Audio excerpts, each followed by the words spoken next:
Okay, so good afternoon.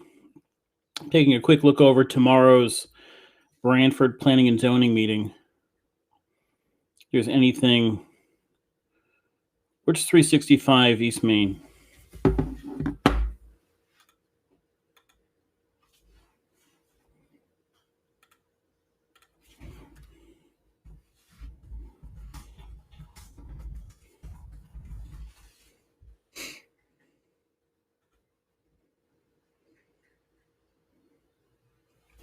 Oh, that's interesting. So tomorrow night there's a new application. This won't be heard tomorrow night. Wren's Development, 365 East Main, an application for a fast food restaurant. And that's right over by, I don't know if it's in that building where the Chinese place is and the florist is, over by across from Mobile, exit 55. I'll take a look at that and see if I can't figure out what that is. And then tomorrow night is obviously that Monowese, the one we talked about yesterday, those 12 units on Buckley. So I'll take a look and see if I can't have tomorrow some answer. If we're live tomorrow, I'll give you an update in a second, but I may not be able to be live tomorrow. Let me pull this up.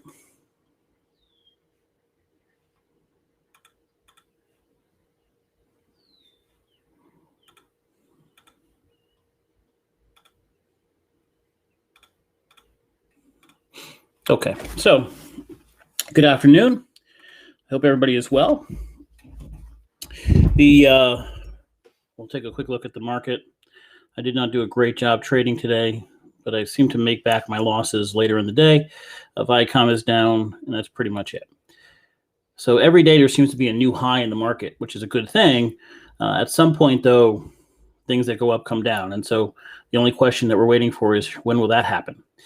And then so I'm being very, very cautious about holding anything significant, with the exception of the one big holding I have, which is Viacom. Okay, so from a news standpoint, I don't have any comments coming in. Are people there? If you are, say hello. Just make sure you can hear me.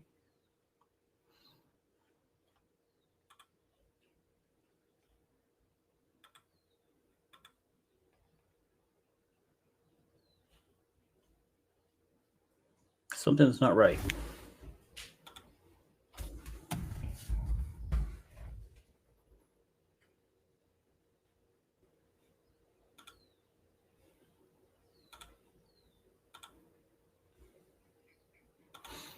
Okay, Jim, thanks. Hi, how are you?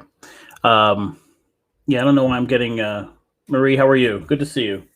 Marie, a new master's recipient, right? Or is it doctorate? I'm not sure what it is right now. But thanks, Nancy. Glad you can all hear me. All right, so first of all, at least there was a rally. I think Branford was part of that a few days ago, or the last couple of days, about fighting against the extension of executive orders or powers for Lamont. And so it passed today in the Senate. What was the vote? General Assembly voted Wednesday for a 44 resolution extending Governor Lamont's emergency powers through September 30th. Now, Republicans fought this because Republicans are going to fight anybody having more powers. This does give Lamont this level of power for a longer time than most other states. That said, it's an interesting question on, there's a political argument of how much power should somebody have, and it's, we have an election year coming up from a state standpoint next year, so you're going to get a lot of that going on. But the question is, Lamont overall, I would say he's done a very good job during the pandemic. Connecticut handled it well. Vaccinations got out quicker than most other states. Now, if you remember correctly, we started pretty poorly. I remember when this first started, the salon owners. So remember, everything was shut down. Everybody understood that. And then we went through some, Lamont's strength is not communication, right? He's not a great communicator. He's not a great speaker by any means. He's kind of nerdy. I think he's smart. I actually agree with much of what he says and what he does. But he handled the reopening, initially at least, horribly. Remember, he had this can reopen and salons can reopen and salons can't reopen. And they had no idea, you can go in, you had to be 47 feet apart from everybody. And it was just crazy. And there was a huge rally planned for the green on Branford. before I think people like Sean Scanlon stepped in and said, Lamont, what are you doing? Because it was ridiculous. People were ready to open and they were stopped from opening. So aside from a fairly rocky initial time, it's hard for me to knock Lamont on the job he did. I think compared to most states, Connecticut did very, very well, especially when it came to getting the vaccine out, getting what we could. Now, the issue was the state getting enough vaccines initially. I know from a town standpoint, we're only getting so many on a regular basis, but we have a very high vaccinated number. Secondly, this is the nature of politics, right? We have to pick a side, but you know how Jamie Cosgrove and Branford, they claim, he's not Republican, he's a Democrat. In many ways, there are Democrats that claim Lamont is a more Republican, being from Fairfield County. Every time the Connecticut Mirror mentions his name, it's, Lamont, a Fairfield County Democrat, and so this idea that he's rich and he supports that, he's going to be against taxes. But the fact of the matter is he has been a buffer against a fairly liberal legislature. He has said many, many times, I will not support more taxes. I will not support increased, even if it's for the social safety net. He has not done that. So the problem with politics is often there's no reward for being moderate. There's no reward for being that buffer. There's no reward for being a sense of reason. There's still going to be multiple Republicans trying to get him out of office. There's still going to be a left wing of the Democratic Party trying to get him somebody far more liberal in there. There's no reward for being wise and smart and level-headed when it comes to leadership. Do I think Lamont is the best leader we've ever had? No. I like him more than Malloy. I think he's smarter than Malloy. I think he has been a voice of reason in general. And so I can't, as you know from this podcast, I will always gravitate towards people that have those qualities. You don't have to be the best speaker, but are you reasonable? Are you logical? Republican that's for the environment. Yeah, because we like it clean. We like clean towns. We like living in a clean environment. A Democrat that understands business, understands the impacts of tax code. It's not just tax more so we can give it to the lower classes. Those have impacts. They impact the amount of jobs that are available. And so that brings us to a little more of the discussion that I wanted to have today. CNBC, which is basically the news source I go to on a regular basis, primarily because of this. We know the agendas of MSNBC and Fox News, and they are catering to a base that wants to hear certain things. They're not covering news as much as they are delivering things packaged in a way that base will stay watching. And it's not a huge base, but it's enough that advertisers want to reach that base. CNBC's base isn't left or right. CNBC's base is, I want to know how to make money. I want to know what the market's going to do. There is an incentive for those, the guests that are being interviewed, the hosts of the shows, to be accurate. It's one of the rare places in finance where, unlike the weather, you don't have to be all that accurate. Being accurate and predicting stock movements and economic movements can make you a lot of money, can make you successful. Conversely, being inaccurate, consistently picking the wrong stocks, can hurt you. So there's an advantage to being straightforward. There's an advantage to being right and accurate and research on CNBC because we know their agenda. The agenda has to do with money, has to do with economics, and they want to be right. So I take what they do as a little more solid when it comes to getting our news because they need it to be accurate. If they report something falsely and someone buys the stock based on that, some people are pissed. There's repercussions for that. If somebody on MSNBC reports something ridiculously, nobody cares. Fox News posts ridiculously, nobody cares. So I listen to CNBC a lot when it comes to news, and they have political reporters as well. They put out in the last couple days a list of the best states for business. And you can do this if you have a computer in front of you. Go to CNBC, and I'm not sure where. I just put in top states for business in the search bar. It came up. The number one state was Virginia. And so part of that, a strong workforce and solid education system propelled Virginia to a second straight win in CNBC's state competitiveness ranking, and they've won it multiple times. Okay, that's great. Now, as almost always happens, we have a Democratic legislature and a Democratic governor, which means the Republicans are going to say, wait a minute, Connecticut's terrible. Let's see how bad Connecticut's ranking was. So let's see how bad Connecticut's ranking was. And we could figure this out by, if you go to this page and click on the full list, you'll find out that Connecticut was not all that bad. Connecticut was number 24. Now, I have seen already on Republican sites that have modified this list to leave out the 24 and put some areas that Connecticut ranked terribly in. So, for example, cost of doing business. Connecticut, 45th. So 5th from the bottom when it comes to cost of doing business. Where else? Infrastructure. I don't know if I agree with this, unless other states are just not very good. Connecticut's 18th. Now, we're between New York and Boston. We can get to those towns, but we need serious improvements in those.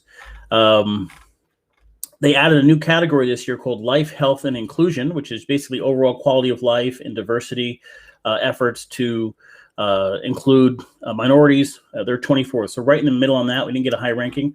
A very high ranking in business friendliness. And so this idea that Connecticut is terrible in business and terrible at attracting businesses and terrible at starting a business, quite frankly, isn't true. Here's what is true. The cost of living is very high. And when the cost of living is high, you have wages that are higher. People make more money in Connecticut than they're going to make anywhere else. If you are starting out, Connecticut's actually a very good place to start out. There's some misleading studies in the past that said it was like the top 5 or 6. May not be the case. If I was starting from scratch and I was 22, North Carolina, Virginia, those types of places probably would be better. But we ranked very high in places like, I want to take a look at, because one of them was workforce, the education of our workforce. So if you're a new company or your company looking to relocate, what do you want? Good infrastructure, able to get to major cities. That's just highways, that's trains, but it's also airports. So if you're looking at this area, you're saying, well, Bradley is there, but so is New Haven pretty soon. Major changes are coming to New Haven. I think positive changes. I know some people are fighting that. I don't think that fight will work. You want to get somewhere from Connecticut? We have an advantage. So we have infrastructure. We have an educated workforce. You have a way to continually educate your workforce. There's a realization by corporations now that people don't start a job and stay there their whole lives. The idea that you're going to have more 35 and 45-year-old people taking classes, getting educated, is growing, even within a company, as you move people and human capital throughout your company. So this idea that we have CNBC, I consider to be a solid voice when it comes to this, ranking Connecticut 24th. If you had asked the average Connecticut person, based on our reputation, they would have said 45th, right? That's what they would have said. So at the end of the day, this is better. I have continued on this podcast, and when it comes to Brantford, when it comes to the state, I am amazed that people continue to want to trash their own towns and their own states for political gain. I don't understand it. When I see people say, look, we're ranked terribly, they took 2 or 3 lines and took it out. 24th is not bad. The cost of doing business is not terrible in Connecticut. In fact, during the pandemic, we had a huge increase in job starts, new business starts. So people are starting jobs. Now, part of that has to do with the opportunities there. Part of it is they're educated. People who are educated, who were suddenly laid off and didn't have work, they have the ability to turn around and start a business. Conversely, I have many clients that are small businesses. We can't hire anybody right now. And at the same time, inflation is skyrocketing. We have high costs for humans. So on the lower level, paying people $15 an hour while the cost of chicken doubles and bacon has a 50% increase and bread goes up 30, 40%. And these are real numbers. They're absurd numbers right now. You can't get kitchen help. Overall, is Connecticut a great state? Yes. But because our cost of labor can be so high, we're seeing it make 10 times worse the inflation problem that we're seeing right now. Will this go away pretty soon? Yeah, more people are going to have money. The question is, what happens in 6 months? What happens when the stimulus money runs out? When the people who are loaded and flush with cash now aren't flush with cash? Does labor start to pay less as more people search for jobs? And so all of these things play a role. But the good news is Connecticut isn't terrible for business. And it's certainly not terrible as a place to live. I like living here. Most people who live here like living here.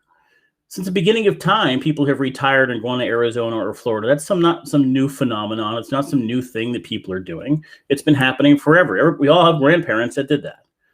So that's not, we use that politically and say, oh, people are fleeing the state. No, they always have. People have always done that.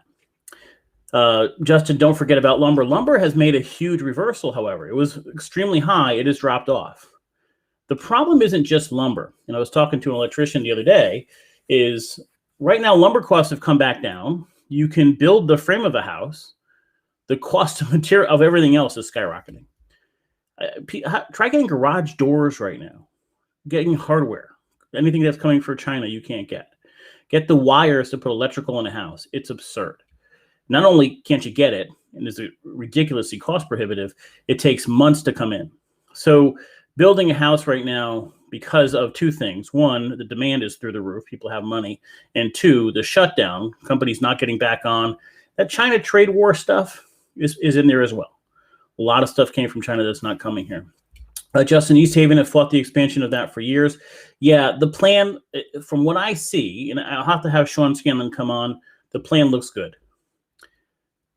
There has been a demand for that highway, or for that airport for so long. Now, I worked at Tweed Airport when I was 19, 20 on the little puddle jumper planes. And it was busier then than it has been more recently. But if we have new lines coming in and we can get to a lot more cities, the potential there is phenomenal. And not for nothing. I know the neighbors are fighting it, what have you. And you can always use the old adage that you move next to an airport. Your property value is going to go up. The value of your home is going to go up. You know, business people want to be in that area. People who travel a lot want to be in that area. And listen, I picked up a friend from that airport not long ago. The fact that you can drive up to the front door and leave within seconds is amazing. It's an amazing asset that we are underutilizing. I know there's some neighbors that have concerns. I don't want to minimize those concerns, but from an economic standpoint, it's absolutely needed. And it will help 5 years from now. If that gets done, your property will be worth more.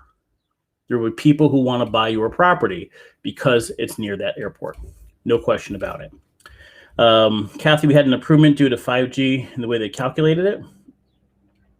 That's an infrastructure improvement. Yeah, the infrastructure grade kind of took me by surprise because we need... That is it's a Tweed helicopter. So that may have been the case. The infrastructure grade kind of surprised me because I think we have some serious upgrades that need to be done on infrastructure. I want to make sure I get any other comments in here. Replying to Josh Martindale, not true. What was that? Here there is a fourth stimulus coming. Is it true? A fourth stimulus? No. Oh God, no. What people are talking about as the fourth stimulus is a potential infrastructure package. So why is that a stimulus? Because if a ton of money goes out paying for construction projects, you have a lot of people with a lot of money. A lot of work is going to get done. So it's not a fourth stimulus, but it is more money coming into the economy. And that's a concern. Listen, Jay Powell, who's the head of the Fed, just gave a long interview with congressmen, not interview, but talked to a bunch of congressmen this afternoon. And almost every question was on inflation. And is it transitory or not? Is it just part of this transition, the reopening, and then it dropped back down to 1.5%, maybe 2%? And we're seeing numbers at 3.5%, 4.5% inflation. Those are serious numbers. And that impacts you. That impacts your ability to buy things going forward. The cost of cars, the cost of goods, the cost of lumber, the cost of food, all jumping up significantly. So when you have all these costs going up because there's so much demand and not enough supply, will that last for the next 3 to 4 months? Or will that last for the next 3 to 4 years? And if that lasts for the next year or two, and we suddenly see not a 1.5% standard inflation increase, but it jumps up 3 or 4 or 5% for a year or two, that will impact big life decisions you have to make, like when to retire, what to invest in, because it can impact the money you have at the end of your life once you retire and move forward. So all of those things play a significant role. It's nice. The housing market is up, and that's perfect. It's great that that's happening. It's an asset that you have. The problem is you can sell your house all you want. You need a place to move, and rents are double. They're crazy right now. So inflation is a very real issue. It impacts every single thing that's happening right now. But still, seeing Republicans use that chart and say Connecticut's terrible. Can Connecticut do better? Yes. There's a lot of things Connecticut can do better. Do I think there's still a ton of waste? I absolutely do. Do I think Lamont has done a good job? Yes. But Connecticut's not terrible for business. It's a great place to live. If you're looking for people who are educated, you have access to education and people who are highly educated, depending on what your business is. If you are even if you're a deli, if you are a restaurant, if you are, something casual, people have money because they're educated, because wages are higher. So yes, the cost of doing business may be high, but the quality of people you have is higher. The place you live, living along the shoreline, living in a beautiful state, is higher. And that's all a perfect balance as far as I'm concerned, because I happen to love living here. I just love these studies. And our goal isn't to say, when we read them, what does the study tell us? The goal of each team is to say, how do I use this to flip a narrative and bash the other side? Well, the study told us we live in a good state. There's a lot of good reasons to live here. And if you're in the Branford shoreline area, the study, well, not so much the study, but in general, with major infrastructure improvements, well-run towns, and an airport coming, it's a good thing. It's a lot of positive stuff. Okay, tomorrow I may not be on. Listen, I'm going to give you guys an update because everybody's asked about this. Yes, I am being sued by Riccio. That lawsuit came in. In the last 24 hours, about 4 different attorneys have contacted me from the state on handling it. So in the next 2 days, I'm basically interviewing them all. So I will keep you updated as I have more information. There will be nothing private about this. I want you guys to know what's going on. I want you updated. As I said, the claim is Mark Riccio is an elected official and was running for state office. He claims that my statements on the podcast caused him to have a reoccurring physical condition, a reoccurrence of a pre-existing condition when he was running for office. You do with that as you may, and then but I have some interviewing to do. So tomorrow I have a couple of those. So I'm not sure I'll be live at 4 o'clock. I will post probably by 1 or 2 o'clock if I'm going to be live or not, to let you know. But thank you for all the support. So many messages, text messages, what have you, have come in. It's an amazing, it's surreal. But you know what? I think if we have an opportunity to stand up for free speech, if I have an opportunity to say, no, when you run for office, we have the right to analyze your ability, to look at your actual track record, to look at your statements, our personal interactions with you, and make sure people know that. And I'm not going to walk away from that. None of the attorneys I've talked to are going to walk away from that. And not one citizen in this town, and there have been hundreds that have called and stopped me on the street, not one person who says I shouldn't fight this every step of the way. So we'll be doing that, and I will keep you informed and let you know. I appreciate all the support. So I'll let you know about tomorrow at 4 o'clock based on that. If I don't see you tomorrow, then I'll see you on Monday. But until then, I'll let you know tomorrow with a post. Guys, I thank you for all the support. Thanks for joining me again. Hopefully, I'll see you tomorrow at 4. If not, I hope you have a great